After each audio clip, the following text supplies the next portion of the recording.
ಈ ಕೆಳಗಿನ ಯಾವ ಹೇಳಿಕೆ ಅಥವಾ ಹೇಳಿಕೆಗಳು ಸರಿ ಇವೆ? ಹರಪ್ಪಾವು ಈಗ ಪಾಕಿಸ್ತಾನದ ಸಿಂಧ್ ಪ್ರಾಂತ್ಯದಲ್ಲಿದೆ. ಹರಪ್ಪಾವು ಒಂದು ನಗರ ನೆಲೆಯಾಗಿದೆ. ವಿಶಾಲ ಸ್ನಾನದ ತೊಟ್ಟಿಯು ಮೊಹೆಂಜೋದಾರೊದಲ್ಲಿ ದೊರೆತಿದೆ. 3 ಸ್ಟೇಟ್ಮೆಂಟ್ಗಳನ್ನು ಕೊಟ್ಟಿದ್ದಾರೆ. ಇದರಲ್ಲಿ ಯಾವ ಹೇಳಿಕೆ ಅಥವಾ ಹೇಳಿಕೆಗಳು ಸರಿಯಾಗಿವೆ ಅಂತ ನೋಡಿದಾಗ, ಹರಪ್ಪ ನೆಲೆ ಏನಿದೆ ಪಾಕಿಸ್ತಾನದ ಸಿಂಧ್ ಪ್ರಾಂತ್ಯದಲ್ಲಿದೆ, ಸರಿ. ಹರಪ್ಪ ಮತ್ತು ಮೊಹೆಂಜೋದಾರೋ ನಗರ ಯೋಜನೆಗಳಿಗೆ ತುಂಬ ಪ್ರಸಿದ್ಧವಾಗಿದ್ವು, ಹಾಗಾಗಿ ಇದು ಒಂದು ನಗರ, ಸರಿಯಾಗಿದೆ. ವಿಶಾಲವಾದಂಥ ಸ್ನಾನದ ತೊಟ್ಟಿ ಅಥವಾ ಈಜುಕೊಳ ಅಥವಾ ಸ್ನಾನದ ಕೊಳ ಏನಿತ್ತು ಮೊಹೆಂಜೋದಾರೋನಲ್ಲಿ ದೊರೆತಿದೆ, ಹಾಗಾಗಿ ಇದಕ್ಕೆ 1, 2 ಮತ್ತು 3 ಹೇಳಿಕೆಗಳು ಸರಿಯಾಗಿವೆ. ಈ ಕೆಳಗಿನ ಯಾವ ಹೇಳಿಕೆ ಸರಿಯಾಗಿದೆ ಅಂತ ಅಶೋಕನಿಗೆ ಸಂಬಂಧಪಟ್ಟ ಹಾಗೆ ಕೇಳಿದರೆ, ಅಶೋಕನ ಎಲ್ಲ ಶಾಸನಗಳು ಬ್ರಾಹ್ಮಿ ಲಿಪಿ ಇವೆ. ವಾಯುವ್ಯ ಭಾರತದಲ್ಲಿನ ಅಶೋಕನ ಶಾಸನಗಳು ಬ್ರಾಹ್ಮಿ ಲಿಪಿಯಲ್ಲಿವೆ. ಮೌರ್ಯ ಸಾಮ್ರಾಜ್ಯದ ವಿಸ್ತೃತ ಪ್ರದೇಶದಲ್ಲಿ ಅಶೋಕನ ಶಾಸನಗಳು ಬ್ರಾಹ್ಮಿ ಲಿಪಿಯಲ್ಲಿಯೂ, ಭಾರತದ ವಾಯುವ್ಯ ಭಾಗದಲ್ಲಿ ಖರೋಷ್ಠಿ ಲಿಪಿಯಲ್ಲಿಯೂ ಬರೆಯಲ್ಪಟ್ಟಿದೆ. ಅಶೋಕನ ಎಲ್ಲ ಶಾಸನಗಳು ಖರೋಷ್ಠಿ ಲಿಪಿಯಲ್ಲಿವೆ. ನೀಡಿರುವಂಥ ಸ್ಟೇಟ್ಮೆಂಟ್ಗಳಲ್ಲಿ ದ ರೈಟ್ ಸ್ಟೇಟ್ಮೆಂಟ್ ಈಸ್ ಆಯ್ಕೆ 3. ಮೌರ್ಯ ಸಾಮ್ರಾಜ್ಯದ ವಿಸ್ತೃತ ಪ್ರದೇಶದಲ್ಲಿ ಅಶೋಕನ ಶಾಸನಗಳು ಬ್ರಾಹ್ಮಿ ಲಿಪಿಯಲ್ಲಿ ಕೂಡ ಇದ್ದಾವೆ. ಹಾಗೆಯೇ ಭಾರತದ ವಾಯುವ್ಯ ಭಾಗದಲ್ಲಿ ಖರೋಷ್ಠಿ ಲಿಪಿಯಲ್ಲೂ ಸಮೇತ ಅವು ಕಂಡುಬಂದಿದ್ದಾವೆ. ಈ ಕೆಳಗಿನ ಯಾವ ಹೇಳಿಕೆ ಅಥವಾ ಹೇಳಿಕೆಗಳು ಸರಿಯಾಗಿದ್ದಾವೆ? ಇಸ್ಲಾಂ ಧರ್ಮವು ಸ್ಥಾಪಿಸಲ್ಪಟ್ಟಿದ್ದು ಕ್ರಿಸ್ತಶಕ 8ನೇ ಶತಮಾನದ ಆದಿಭಾಗದಲ್ಲಿ. ಇಸ್ಲಾಂ ಧರ್ಮದ ಸ್ಥಾಪಕ ಮೊಹಮ್ಮದ್ ಅರೇಬಿಯಾದ ವ್ಯಾಪಾರಿಯಾಗಿದ್ದರು. ಹಾಗೆಯೇ ಮೊಹಮ್ಮದ್ ಅರಬರನ್ನು ಅವರ ಹುಸಿ ದೈವಗಳನ್ನು ಪೂಜಿಸುವ ಕುರಿತು ಟೀಕಿಸತೊಡಗಿದಾಗ ಅವರು ಮೊಹಮ್ಮದರ ಬಗ್ಗೆ ಕೋಪದ ಮನೋಭಾವ ತಾಳಿದರು. ಇವುಗಳಲ್ಲಿ ಸರಿಯಾದಂತಹ ಸ್ಟೇಟ್ಮೆಂಟ್ ಬಂದು 2 ಮತ್ತು 3. ಇಸ್ಲಾಂ ಧರ್ಮದ ಸ್ಥಾಪಕರು ಮೊಹಮ್ಮದ್ ಪೈಗಂಬರ್. ಹಾಗೆಯೇ ಮೊಹಮ್ಮದರು ಅರಬ್ಬರನ್ನು ಹುಸಿ ದೈವಗಳನ್ನು ಪೂಜಿಸುವ ಕುರಿತು ಟೀಕಿಸತೊಡಗಿದಾಗ ಅವರ ಬಗ್ಗೆ ಕೋಪದ ಮನೋಭಾವವನ್ನು ಜನರು, ಅಲ್ಲಿರುವಂಥ ಅವರ ವಿರೋಧಿಗಳು ಹೊಂದಿದ್ದರು. ಕೋಲಾರದ ಚಿನ್ನದ ಗಣಿಗೆ ನೀರು ಮತ್ತು ವಿದ್ಯುತ್ ಶಕ್ತಿಯ ಪೂರೈಕೆ, ಇಂಡಿಯನ್ ಇನ್ಸ್ಟಿಟ್ಯೂಟ್ ಆಫ್ ಸೈನ್ಸ್ ಹಾಗೂ ಕನ್ನಡ ಸಾಹಿತ್ಯ ಪರಿಷತ್ತಿನ ಸ್ಥಾಪನೆ ಇವು ಈ ಕೆಳಗಿನ ಯಾವ ದೊರೆಯ ಆಳ್ವಿಕೆಯ ಕಾಲದ ಸಾಧನೆಗಳಾಗಿದ್ದವು? ಇದಕ್ಕೆ ಸರಿ ಉತ್ತರ ನಾಲ್ವಡಿ ಕೃಷ್ಣರಾಜ ಒಡೆಯರ್. ರಾಷ್ಟ್ರೀಯ ಹೋರಾಟದ ಆರಂಭಿಕ ಹಂತದಲ್ಲಿ ಈ ಕೆಳಗಿನ ಯಾವುದು ಭಾರತೀಯ ರಾಷ್ಟ್ರೀಯ ಕಾಂಗ್ರೆಸ್ನ ಉದ್ದೇಶವಾಗಿರಲಿಲ್ಲ? ಇದಕ್ಕೆ ಸರಿ ಉತ್ತರ ಬ್ರಿಟಿಷರ ಆಳ್ವಿಕೆಗೆ ಬಹಿರಂಗ ಪ್ರತಿಭಟನೆಯ ಸನ್ನಿವೇಶವನ್ನು ಸೃಷ್ಟಿಸುವುದು ಆರಂಭಿಕ ಭಾರತೀಯ ರಾಷ್ಟ್ರೀಯ ಕಾಂಗ್ರೆಸ್ನ ಉದ್ದೇಶವಾಗಿರಲಿಲ್ಲ. ಕೈಗಾ ಅಣುಶಕ್ತಿ ಸ್ಥಾವರದ ಕಾರ್ಯಾಚರಣೆ ಮಾಡುವಂಥ ಸಂಸ್ಥೆ ಯಾವುದು ಅಂತ ಕೇಳಿದರೆ, ಇದು NPCIL ಭಾರತೀಯ ಅಣುಶಕ್ತಿ ನಿಗಮದ ಅಡಿಯಲ್ಲಿ ಕಾರ್ಯಾಚರಣೆಯನ್ನು ಮಾಡುತ್ತೆ. ಕೈಗಾ ಅಣುಶಕ್ತಿ ಸ್ಥಾವರ. ಭಾರತದಲ್ಲಿ ಸಾಂಪ್ರದಾಯಿಕವಾಗಿ ಕಾಫಿ ಬೆಳೆಯುವಂಥ ರಾಜ್ಯಗಳು ಯಾವುವು? ಸರಿ ಉತ್ತರ ಕರ್ನಾಟಕ, ತಮಿಳುನಾಡು ಮತ್ತು ಕೇರಳ ಸರಿಯಾದಂಥ ಆಯ್ಕೆಯಾಗಿದೆ. ಕರ್ನಾಟಕದ ಅತ್ಯುನ್ನತ ಶಿಖರ ಯಾವುದು ಅಂತ ಕೇಳಿದ್ದಾರೆ, ಅದಕ್ಕೆ ಮುಳ್ಳಯ್ಯನಗಿರಿ ಸರಿಯಾದಂತಹ ಉತ್ತರ. ಮೊಂಟಾಗೊ ಚೆಲ್ಮಸ್ಫೋರ್ಡ್ ವರದಿಯನ್ನಾಧರಿಸಿ ಬ್ರಿಟಿಷ್ ಸಂಸತ್ತಿನಲ್ಲಿ ಪಾಸಾದ ಮಸೂದೆಯನ್ನು ಹೀಗೆಂದು ಕರೆಯಲ್ಪಟ್ಟಿತು. ಇದಕ್ಕೆ ಸರಿ ಉತ್ತರ 1919ರ ಭಾರತ ಸರ್ಕಾರದ ಕಾಯ್ದೆ. ಯಾವ ಬಗೆಯ ಮಣ್ಣು ಹೆಚ್ಚಿನ ನೀರನ್ನು ಹಿಡಿದಿಟ್ಟುಕೊಳ್ಳುವಂಥ ಸಾಮರ್ಥ್ಯವನ್ನು ಹೊಂದಿದೆ? ನೀಡಿರುವಂಥದ್ರಲ್ಲಿ ಜೇಡಿ ಮಣ್ಣು ಇದಕ್ಕೆ ಸರಿ ಉತ್ತರವಾಗಿದೆ. 2011ನೇ ಜನಗಣತಿಯ ಪ್ರಕಾರ ಕರ್ನಾಟಕ ರಾಜ್ಯದಲ್ಲಿ ಸಾಕ್ಷರತೆಯ ಪ್ರಮಾಣ 75.36%. ಅದರಲ್ಲಿ ಪುರುಷರ ಸಾಕ್ಷರತೆಯ ಪ್ರಮಾಣ ಎಷ್ಟು? 82.47 ಸರಿಯಾದಂತಹ ಉತ್ತರವಾಗಿದೆ. 1976ರ ಕೃಷ್ಣಾ ಬಚಾವತ್ ಕಮಿಷನ್ ತೀರ್ಪಿನಂತೆ ಕರ್ನಾಟಕಕ್ಕೆ ದೊರೆತ ನೀರಿನ ಪ್ರಮಾಣ ಎಷ್ಟು? ಸರಿ ಉತ್ತರ 800 TMC. ಭಾರತದ ಸಂವಿಧಾನದ ಯಾವ ಅನುಚ್ಛೇದವು ತಿದ್ದುಪಡಿಗೆ ಸಂಬಂಧಿಸಿದಂಥ ಉಪಬಂಧಗಳೊಂದಿಗೆ ವ್ಯವಹರಿಸುತ್ತದೆ? ಸಂವಿಧಾನ ತಿದ್ದುಪಡಿಗೆ ಸಂಬಂಧಪಟ್ಟಂತೆ ತಿಳಿಸುವಂತಹ ಅನುಚ್ಛೇದ ಬಂದು 368ನೇ ಅನುಚ್ಛೇದ. ಸಂವಿಧಾನದ 2ನೇ ಭಾಗದ 5ರಿಂದ 11ನೇ ಅನುಚ್ಛೇದಗಳು ಡ್ಯಾಶ್ಗೆ ಸಂಬಂಧಿಸಿವೆ.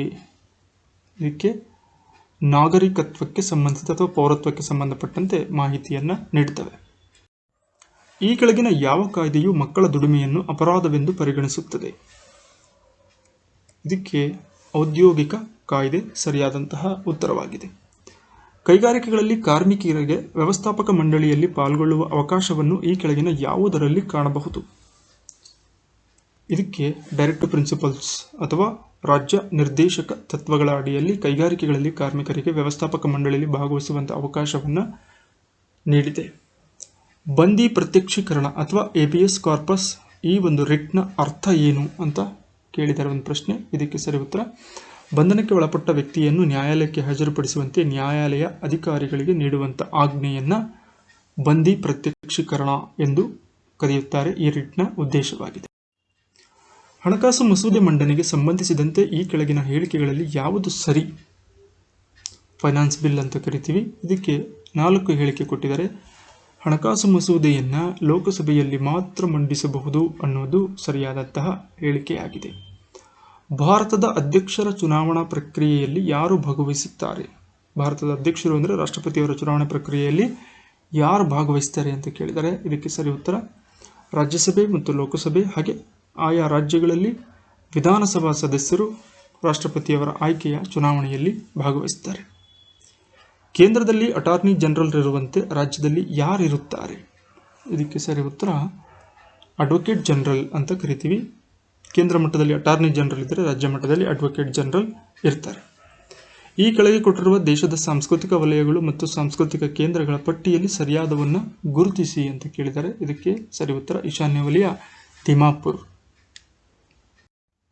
ಭಾರತದಲ್ಲಿ ಪ್ರಥಮ ಸಿಮೆಂಟ್ ಕಾರ್ಖಾನೆಯು ಎಲ್ಲಿ ಮತ್ತು ಯಾವಾಗ ಪ್ರಾರಂಭವಾಯಿತು? ದ ಫಸ್ಟ್ ಸಿಮೆಂಟ್ ಫ್ಯಾಕ್ಟರಿ, ಇದು ಚೆನ್ನೈ, ಈಗಿನ ಚೆನ್ನೈ ಆಗಿನ ಮದ್ರಾಸ್ ಅಂತ ಕರಿತೀವಿ, 1904ರಲ್ಲಿ ಸ್ಥಾಪನೆಯಾಯಿತು. ಈ ಕೆಳಗಿನ ಹೋಲಿಕೆಗಳನ್ನು ಪೂರ್ಣಗೊಳಿಸಿ. ಎನ್ ಎಂಬುದು ಕರೆನ್ಸಿ ಆದರೆ ಅದೇ ರೀತಿ ಸಂಬಂಧವನ್ನು ಹೊಂದಿರುವಂತಹ ಜೋಡಿಯನ್ನು ಗುರುತಿಸೋದಾದರೆ ಕೇರಳ ಎಂಬುದು ರಾಜ್ಯ. ಚಂದ್ರನ ಮೇಲೆ ಕೆಲಸ ನಿರ್ವಹಿಸದಂತಹ ಸಾಧನ ಯಾವುದು ಅಂತ ಕೇಳಿದರೆ ಇದಕ್ಕೆ ಸೈಪನ್ ಸರಿಯಾದಂತಹ ಉತ್ತರವಾಗಿದೆ. ಜಾಗತಿಕ ಸ್ಥಾನ ನಿರ್ಧರಣೆ ವ್ಯವಸ್ಥೆಯು GPS ಅಂತ ಕರಿತೀವಿ. ಈ ಕೆಳಗಿನ ಯಾವುದಕ್ಕೆ ಅವಕಾಶವನ್ನು ಕಲ್ಪಿಸುತ್ತದೆ ಅಂತ ಕೇಳಿದರೆ ಸ್ಥಳ ಮತ್ತು ಸಮಯಕ್ಕೆ ಇದು ಅವಕಾಶವನ್ನು ಕಲ್ಪಿಸುತ್ತದೆ. GPSನ ಒಂದು ಅನುಕೂಲ. ಮೊದಲ ಪ್ರಶ್ನೆ, ಅರುಣಾ ಶಾನ್ಭೋಗ್ ಪ್ರಕರಣ ಯಾವುದಕ್ಕೆ ಸಂಬಂಧಿಸಿದೆ? ಇದಕ್ಕೆ ಸರಿ ಉತ್ತರ, ಸುಖಮರಣ. ಹಾಗೆಯೇ ಎರಡನೇ ಪ್ರಶ್ನೆ, 2G ಹಗರಣ ಯಾವುದಕ್ಕೆ ಸಂಬಂಧಿಸಿದೆ? ಕ್ರಿಕೆಟ್, ರಿಯಲ್ ಎಸ್ಟೇಟ್, ದೂರಸಂಪರ್ಕ, ಅಕ್ರಮ ಹಣದ ವರ್ಗಾವಣೆ. ಇದರಲ್ಲಿ 2G ತರಂಗಾಂತರಂಗ ಅಂತಲೇ ಕರಿತೀವಿ. ಇದು ದೂರಸಂಪರ್ಕಕ್ಕೆ ಅಂದರೆ ಟೆಲಿಕಾಂಗೆ ಸಂಬಂಧಪಟ್ಟಂಥ ಹಗರಣವಾಗಿತ್ತು. ಭಾರತದ ಮೊದಲ ಯುದ್ಧ ವಿಮಾನ, the fighter aircraft of India. ಸರಿ ಉತ್ತರ, ತೇಜಸ್.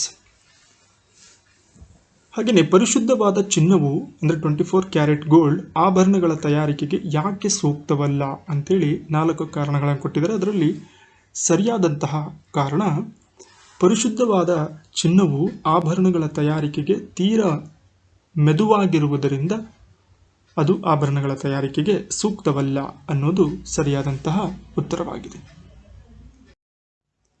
ಬ್ರಹ್ಮೋಸ್ ಎಂಬ ಧ್ವನ್ಯಾತೀತ ಕಾವಲು ಕ್ಷಿಪಣಿಯು ಈ ಕೆಳಕಂಡ 2 ದೇಶಗಳ ನಡುವಿನ ಜಂಟಿ ಸಹಯೋಗದ ಪ್ರಯತ್ನದ ಫಲವಾಗಿ ರೂಪುಗೊಂಡಿದೆ. ಇದಕ್ಕೆ ಸರಿ ಉತ್ತರ, ಭಾರತ ಮತ್ತು ರಷ್ಯಾ ದೇಶಗಳ ಸಹಯೋಗದಲ್ಲಿ ತಯಾರಾದಂಥದ್ದು ಬ್ರಹ್ಮೋಸ್ ಕ್ಷಿಪಣಿಯಾಗಿದೆ. ಅರಬ್ ಒಕ್ಕೂಟದ ಪ್ರಧಾನ ಕಚೇರಿ ಎಲ್ಲಿದೆ? ಇದಕ್ಕೆ ಸರಿ ಉತ್ತರ, ಕೈರೋ.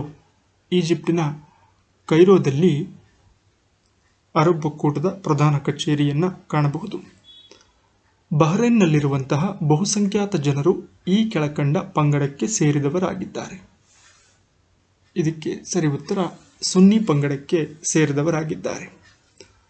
ಗಾಡ್ಸ್ ಓನ್ ಕಂಟ್ರಿ ಎಂಬ ನುಡಿಗಟ್ಟನ್ನು ಭಾರತದ ಯಾವ ರಾಜ್ಯಕ್ಕೆ ಸಂಬಂಧಿಸಿದಂತೆ ಆಗಾಗ್ಗೆ ಬಳಸಲಾಗುತ್ತದೆ? ದೇವರ ನಾಡು ಅಂತ ಕರಿತೀವಿ. ಇದಕ್ಕೆ ಸರಿ ಉತ್ತರ, ಕೇರಳ ರಾಜ್ಯಕ್ಕೆ ಈ ಒಂದು ನುಡಿಗಟ್ಟನ್ನು ಬಳಸಲಾಗುತ್ತದೆ. ಭೂಕಂಪನದ ತೀವ್ರತೆಯನ್ನು ಯಾವುದರಿಂದ ಅಳೆಯುತ್ತಾರೆ? ಅಥವಾ ಭೂಕಂಪನದ ತೀವ್ರತೆಯನ್ನು ಅಳೆಯುವಂತಹ ಮಾಪಕ ಅಂತ ಕೇಳಿದ್ರು ಸಮೇತ ಒಂದೇ. ಇದಕ್ಕೆ ಸರಿ ಉತ್ತರ, ಸಿಸ್ಮೋಗ್ರಾಫ್.